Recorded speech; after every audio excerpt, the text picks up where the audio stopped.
Dwight and Teddy G.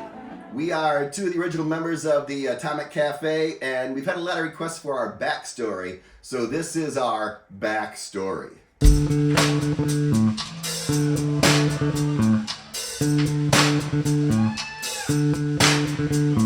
It was the 80s.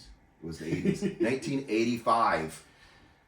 I think that was like 10 years ago. The very first version of the band was just 3 people. Not 10, I'm sorry. It was... So I'm kind of a OG prime. Yeah, we were in the basement of Chi Psi. It was me, Matt Reed, and a guy named Ned Davis. Ned was a drummer but multi-instrumentalist, and so we would do lots of things where we would hook up a bunch of keyboards and electronic things since we were only 3 people. It was very electronic. It's very electronic. Ned was a music major at University of Michigan and insanely talented and wanted to pursue a music career, so he moved to New York City and sold his electronic drums to my architect and drummer friend Van. So I was like, hey, Van, you want to play in the band? And that's where we got Van. Then after Van, that's when you and my brother Craig Herdrich were our horns. So at that point, there was Matt as lead singer and lead guitar, and I was playing keyboards and bass with my left hand. This one's the bass. This one. And then Teddy and Craig were on saxophone, and Van was on drums. That was the 5 people that were in the band for the next 3 or 4 years. So Dwight and Van met in architecture school. Right. Sat next to each other there. Yes. And then where we practiced was on Church. Oh, right, at Van's fraternity, architecture Alpha fraternity. Rho Chi? Yes. Arc. Architecture. So it was the basement. It was an old... It was an old Michigan basement. Right, like with rock walls. Yep. It was so freaking loud in there. It was insane. Yeah. Yeah, like I'm pretty sure that's why I still have the ringing in my ears. Yep. Yeah. I got too. Yeah.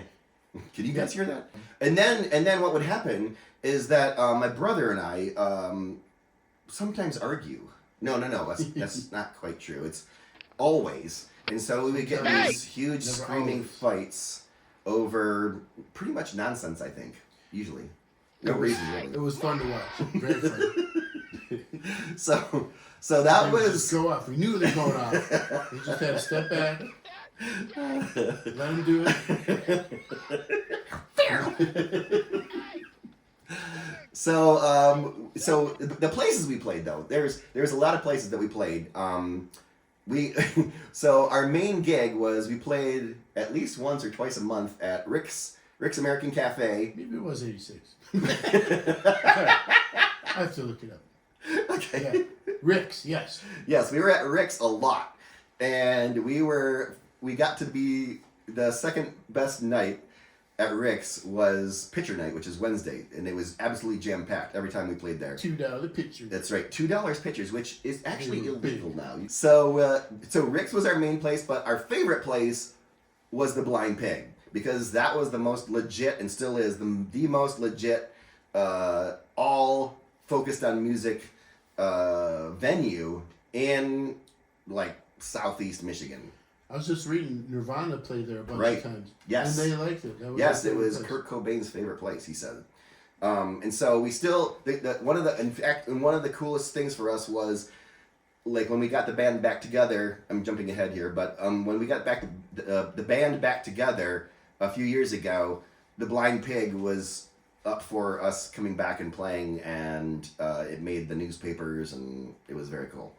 So and they over the years they took the time to clean the piss off of the vomit. Or vomit off the piss. One or the other. It was a lot better. What was order? Which comes first? So everybody in the band were classically trained or, sort of over the top. Like everybody was in a real band forever. I mean like a school band or the university band. And so as classic geeky musicians, we would get bored playing simple songs. So we had to do ridiculousness in order to keep ourselves not bored. So one of the things we would do is do these mashups of absurd songs together. And one of them, a couple of them we still do. And that is a very obscure song by Yes called Changes, which is in like, what is it, 15, 16 or 11, 12? I don't even know. It's so weird. It's like, and so what would happen with people would, so we mashed that up with the Talking Heads' Wild Wild Life, and which had a very similar bridge, which is the middle part of the song. And so people would be dancing, and all of a sudden we'd do this weird thing, and it'd be like, whoa, what's going on? And we just loved that. So what we would do would be, we would like play most of the song, then at the bridge switch to a different song, and then go back to that first song. So we thought that was really inventive. We also did, oh man, what was it? We played Back in the USSR, Beatles. Oh yeah, I forget about that one. So, But we did it in like a jazz style, and then we went into Wipeout. Wipeout, right? You know, because those are so similar. John Christie is, I went to junior high and high school with. Junior high? Oh my gosh, I thought it was just high school. Dang. So I knew him in 7th, 8th grade, and wow. in 9th, and then and so he was our bass player, but then he moved to Chicago after only 6 months. So I had to go back to my left hand. Right. And for some reason, it sounded way better when he was playing than my left hand. So. Yep. Oh, we even talked about Van and Jill. Okay. Oh yeah, Jill. So Van and Jill have known each other since they were, what, 16? I think 16.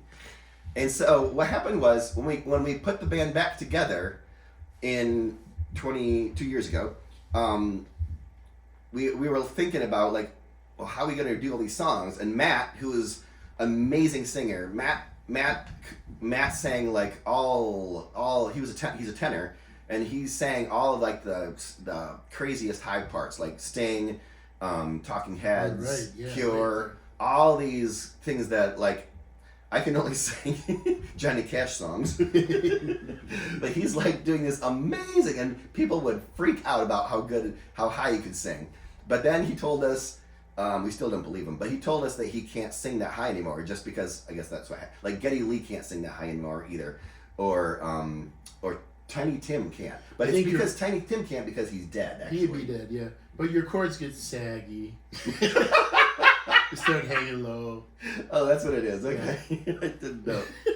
So our solution was we need to find someone who can sing high, and that's where Jill came in. Also, you know, she knew the drummer. She knows it pretty good. And, yeah, intimately, I'd say. And I mean, I wasn't scared of it, but I admire the way they get along and don't fight like you and Craig. Craig and I both moved to California in 1990. He has never left. I've moved like eight places, but he has never left, and he loves it. So we miss him, but sort of get it. Like California is sort of, it's pretty awesome. But you have to be here to be in the band. True. Yep. So we had me one horn. Yeah. So we needed more. Yes. So and Dwight plays trumpet.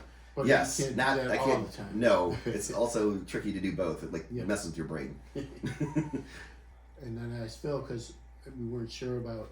I know we wanted to have a trombone like Chicago had a trombone. Yes. We knew it would work. Yes. Then. Yes. And he's really good. Mm-hmm. So I knew my friend Ted Slatter from marching band and Yes. alumni pep band. Right. So that's the other cool thing is that Ted, we call him Ted 2, Ted Slatter, because there's Ted 1 and he has his shirt which matches, which is Ted 2, because two Teds and a saxophone. So we University of Michigan Marching Band has an alumni band where you, on homecoming each year, you get to go back out in front of 110,000 people and play all your favorite songs. And so the four of us, well, three, the three of us do this every year now that I've moved back, which is so crazy fun.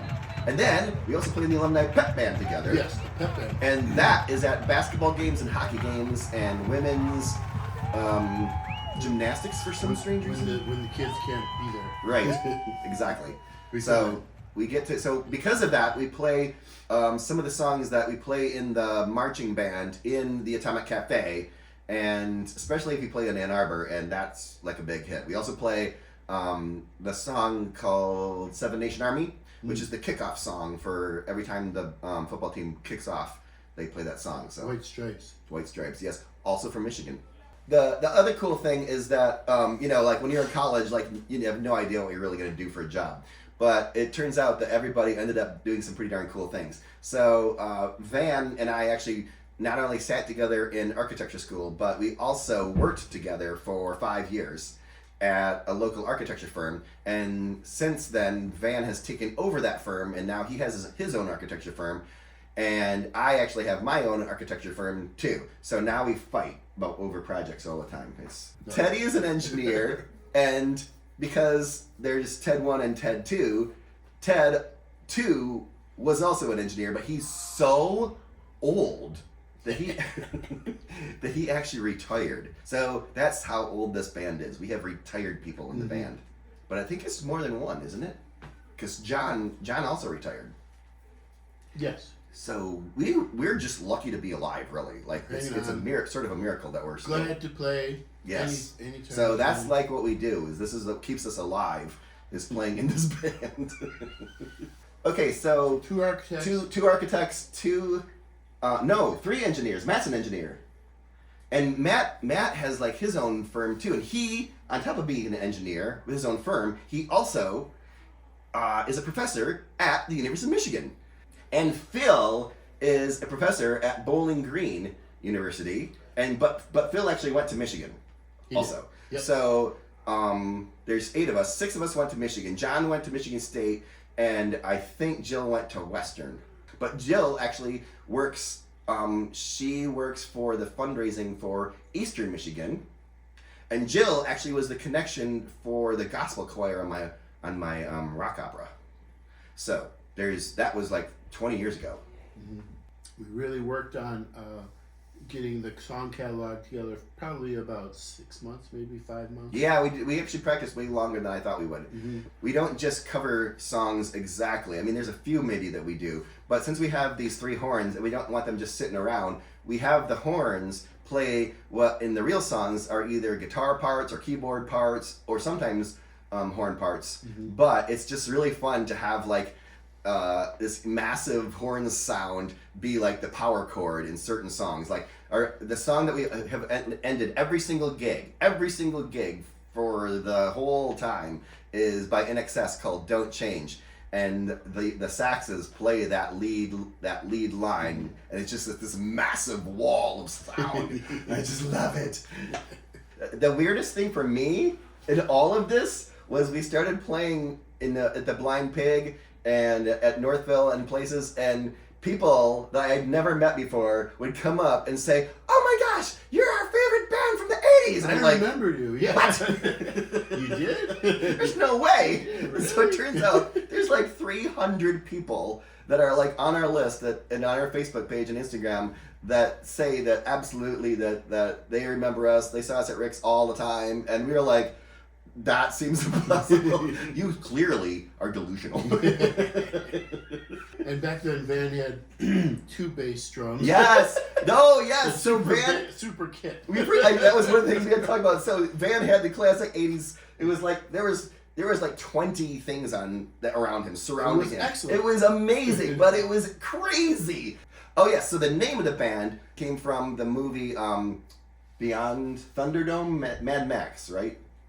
And there was Tina Turner had a bar. She was a bar owner, and that bar was called the Atomic Cafe. And that movie came out right when we started the band, so that's where we got the name from, in case you're wondering. And then the graphics of it. Of course, these guys, architects, are crazy graphics. So the fallout shelter, that's the atomic part, of course. Cafe, it's beautiful. I'm pretty sure it was Van's idea, but we had so much fun. We've had so much fun with the graphic part. We have an entire store. You can buy it you can put that logo. We have it on everything. It's on our clock. Mm-hmm. It's everywhere. You can T-shirts, anything. That's been also fun, is having a fun logo and a fun name. So we're still adding songs to the catalog. We'll Yes. rotate them in and out, and Yep. we're going to practice tomorrow. We have, I think, 3 new songs since last week. Yeah. And Van is doing horn arrangements of them. Yes. So yes, Van, our drummer does horn arrangements. That's how good of a band we are. Yeah. So that's the backstory. We hope you guys come out to a gig, see a show. We're playing at the Blind Pig again soon, and we'll probably play there forever. So thank you very much. Catch you on the flippity flip. Bye.